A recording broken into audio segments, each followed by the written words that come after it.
develop the ability to act. Take action. Not hasty if it isn't required, but don't lose much time. Here's the time to act. When the idea is hot and the emotion is strong. That's the time to act. You say, Mr. Rohn, I'd like to have a library like yours. See, if you feel strong about that, what you got to do is get the first book and then get the second book. Before the feeling passes and before the idea gets dim, action pronto, action immediate, action as soon as possible. Because if you don't, here's what happens. We call it the law of diminishing intent. We intend to when the idea strikes us. We intend to when the emotion is high. But now if you don't translate that into action fairly soon, now the intent starts to diminish. And a month from now, it's cold. A year from now, it can't be found. So act. Set up a discipline when the emotions are high and the idea is strong and clear and powerful. That's the time to set up the discipline. Somebody talks about good health and you're stirred. Say, right, I need to get a book on nutrition. Get the book before the idea passes and before the emotion gets cold. Go for the book. Start the library. Start the process. Fall on the floor. Do some push-ups. Action. Got to take action. Otherwise, the wisdom is wasted. Otherwise, the emotion soon passes. Unless you put it into a disciplined activity. Capture it. Disciplines is called how to capture the emotion and how to capture the wisdom and translate it into equity. Disciplines. Now, here's what's important about disciplines. All disciplines affect each other. In fact, here's a good philosophical phrase. Everything affects everything else. Nothing stands alone. Don't be naive in saying, well, this doesn't matter. I'm telling you, everything matters.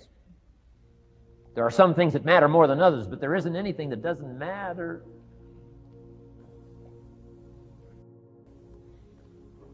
We all pity the man who says, well, this is the only place I let down. Not true. Key to take home. Every letdown affects the rest of your performance. Every letdown affects the rest. This is part of the educational process on personal development. If you don't take the walk around the block, you probably won't do the apple a day. If you don't do the apple a day, you probably won't start building your library.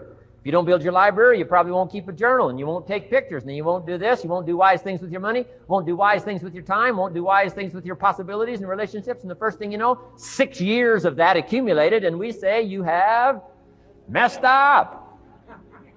So the whole key to reversing that process now is to start picking up these disciplines. Now here's the positive side. Every new discipline affects the rest of your disciplines. Every new one affects the rest. That's why action is so important. The least action, the smallest action. Take it. Because when you start accomplishing and the value starts to return from that one action, it'll inspire you to do the next one and the next one and the next one. You start walking around the block, it'll inspire you to get an apple. Get an apple, it'll inspire you to get a book. Get a book, it'll inspire you to get a journal. Get a journal, it'll inspire you to grow, develop some skills. All disciplines affect each other. Every lack affects the rest. Every new affects the rest. The key is to diminish the lack and set up the new. And you've started a whole new life process. Key. Also, one more thought on discipline. Here's the greatest value of discipline. Self-worth. Self-esteem. People are teaching self-esteem these days, but they don't connect it to disciplines.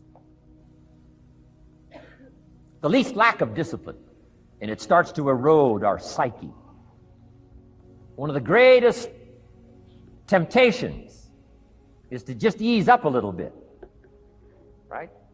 The slightest lack of doing your best starts to erode the psyche. Instead of doing your best, doing just a little less than your best. Sure enough, you say, well, it's just going to affect my sales. No, it's going to affect your consciousness. It's going to affect your philosophy. Now you've begun in the slightest way to affect your own philosophy. Here's the problem with the least neglect. Neglect starts as an infection.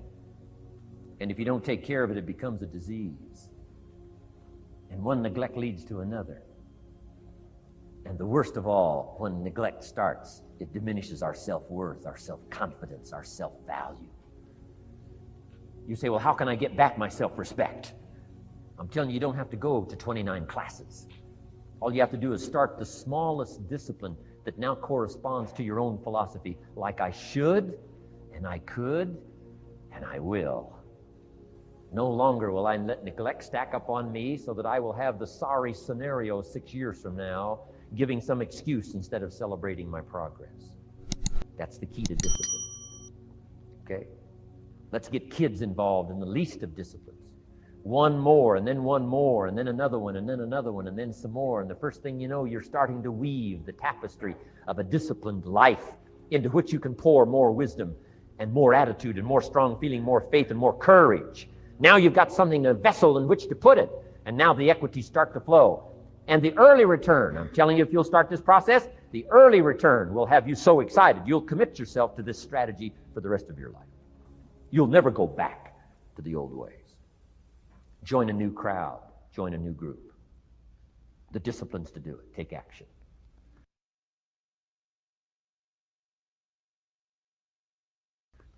I recommended the last time I was here the little book, Richest Man in Babylon, and I said I've lectured now to over 3 million people in the last 33 years, and I've recommended this little book to almost all of them, I think.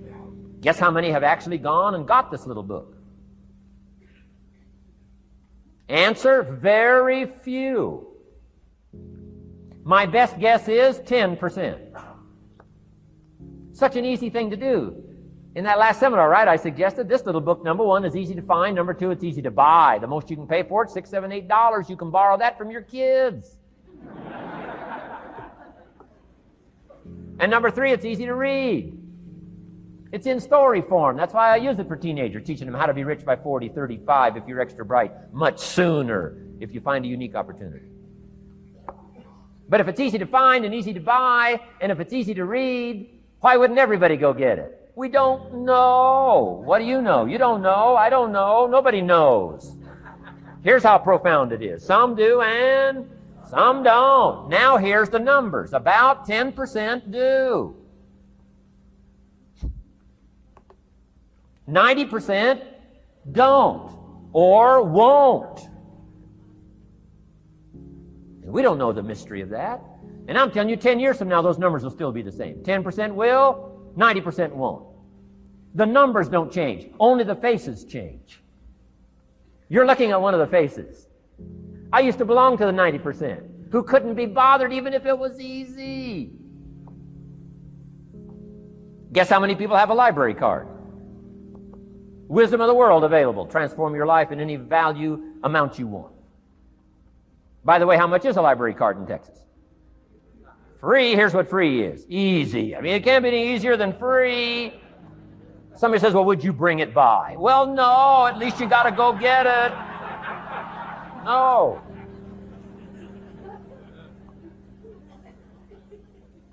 Wisdom of the world available. Transform your life spiritually, socially, personally, economically, and every other way. Teach you how to be rich and powerful and sophisticated and healthy, influential. How many people have a library card? Answer, 3%. 95, 97% couldn't be bothered. Guy specializes in happy hour, but he doesn't have a card. And now readily and quickly blames the government and blames his company and blames policy and blames the pay scale. When if he only knew, if he joined the 3%, here's my advice to you today. Walk away from the 97%. Don't talk like they talk. Don't act like they act. Don't go where they go. Don't specialize in what they specialize in. Throw away the blame list they cling to. Start you a new life. You say, well, is it as simple as getting a library card and join the 3%? And the answer is, of course. Of course. That's how easy this stuff is. This is so easy. It's so simple. It's not complex. You don't need a 2,000-year-old guru. You don't need multi-track affirmations. I'm telling you, don't. Affirmation without discipline is the beginning of delusion. Key. Don't let somebody sweep you into some contrary way to nature itself says, unless you labor. The miracle of the seed and the soil and the seasons and God and all the other stuff that's available, sunshine and rain, that's not available to you by affirmation. It is only available to you by labor. So labor well. Okay. Learn well. Discipline yourself well. And you can have all the treasures you want. This stuff's easy and simple. It's not ocean waves and seagulls. You don't have to move to Sedona where all the force fields come together in Arizona.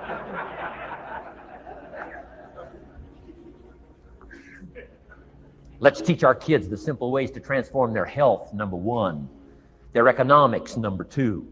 Their ability to communicate, number 3. Their life and treasure and lifestyle, number 4. Spirituality, number 5. And the list goes on and on. Let's not leave out any of the least of disciplines that encourage us to do the next one, to do the next one, to do the next one. First thing you know, this whole scenario for you is spinning up instead of out of control on the negative side. This is all you got to do. It's as simple as this. It's as simple as a start, committing yourself to life change. And once you start down this road, I promise you, you'll join the 10% and the 3%. We're going to talk financial independence in just a little while. Guess how many people can retire from the income of their own personal resources when it comes time to retire? Answer, 5%. In the most independent country in the world, 95% are dependent, 5% are independent. Take charge of your own retirement. I'm telling you, if you take charge of your own retirement through personal development and all these skills we've taught today, plus what's coming up, financial independence, I'm telling you, take charge of your own retirement, you can multiply it at least by 5, maybe by 10, maybe by 20, maybe by 100. Let the government take care of it, some company take care of it, you got to divide by 5. Take charge of your own life, take charge of your own day, take charge of your own conversation, take charge of your own family, take charge of your own possibilities. And learn these skills, develop this kind of strategy, and I'm telling you, life will open up for you. Join the 3%. Join the 10%. Join the 5%. Walk away from the 95%. In our Leadership Weekend we teach, find out what poor people read and don't read it.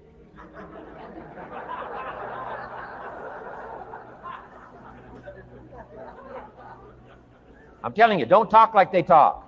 Lend a helping hand, but don't fall into their poor philosophical scenario. Don't blame what they blame.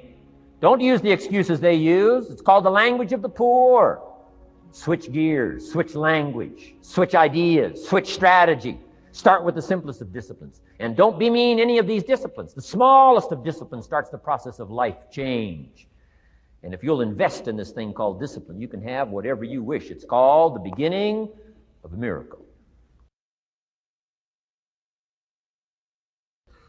Now here's the last clue on discipline. Do the best you can.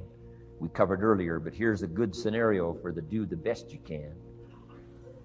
I've got a good question for you. Is the best you can do all you can do? And the answer is no. Strangely enough.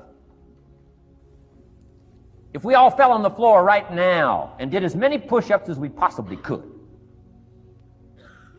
and let's say for some reason you haven't been into push-ups lately, I can't imagine why, but let's say the best you can do is 5.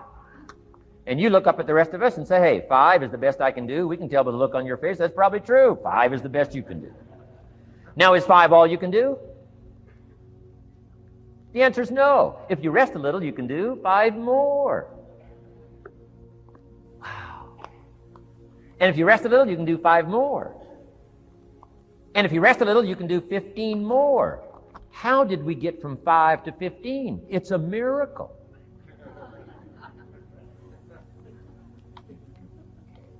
And if you rest a little, you can do 15. Rest a little, you can do 15. Rest a little, you can do 20. How did you get from 5 to 20? It's a miracle. Did you know you can keep doing that? Do a little more, rest a little, do a little more, rest a little, and finally get up to 50 push-ups? Is it possible to get up to 50 push-ups? Of course. How do you go from 5 to 50? It's a miracle. How do you get a miracle going? Number 1, do what you can. Don't leave out what you can, from writing a letter to your mother in Florida. Start cleaning it all up. 2, doing the push-ups. Go from 5 to 50. It's a miracle. Number 1, do what you can. Number 2, do the best you can. Here's number 3, rest very little.